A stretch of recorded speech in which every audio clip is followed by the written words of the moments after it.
how important is the game for both Harbaugh and Ryan Day from Dearborn, Michigan? This is one that I just want to take a couple of minutes on because we did the preview for the game, but I didn't talk about this angle. There's pressure in every football game you play. There is added pressure in every rivalry game you play. And then you got the added layers of pressure if you got like conference title in play and playoff and all that. But at their very core, you would see Ohio State fans come unraveled if they were to lose this game Saturday. I'm going to say it again because I'll probably clip this later. At their very core, you would see Ohio State fans come unraveled, be unhinged Saturday if they lose this game. It's not dawning on anyone yet what the impact of that would be because you haven't seen it. It's just like last week. You didn't think about what a loss by Tennessee at South Carolina would mean because you didn't think it could happen. Now, this is going to be a lot more competitive game, at least in most minds, pregame, than that one was thought to be. I just want you to think for a second. And it looked like I was staring at you. I was twiddling my thumbs. I want you to think for a second. As we get into the third quarter and it's tied, and then we go to the fourth quarter, you come back from commercial break and there's 10:37 left, and Michigan's driving down 1 point, 20-19, and then they kick a field goal, and they're up by a couple of points on Ohio State. And you know it's no longer a four-quarter game.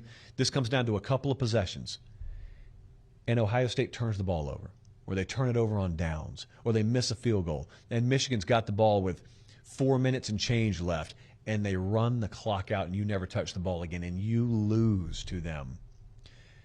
Do you understand how catastrophic that would be for Ryan Day? Do you understand how catastrophic that would be? How big a failure that would be for Ohio State football to have had that collection of talent and 2 years in a row be in a position to achieve all your goals and have it wrecked by a Michigan team that at one point you were dominating, and you got C.J. Stroud at quarterback, and you're not even going to play for the Big Ten championship with him again. You got a guy like Marvin Harrison having, in my mind's eye, a Biletnikoff award-winning season right there with Jalen Hyatt, and you're not even going to play for the Big Ten championship with him. Can you imagine those folks if they lose that game? So there's pressure. There's always pressure. But, man, there's a different kind of pressure on Ohio State in this game.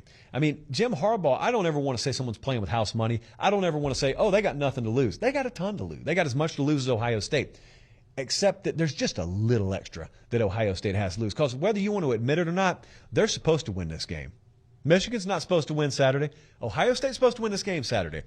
And, brother, if they don't, it's going to be very, very uncomfortable in Columbus, Ohio, because close enough, good enough's not enough for them, nor should it be, and I don't have any problem with the expectation level being that high, because when you play the kind of schedule they played this year, it turns into a one-game season.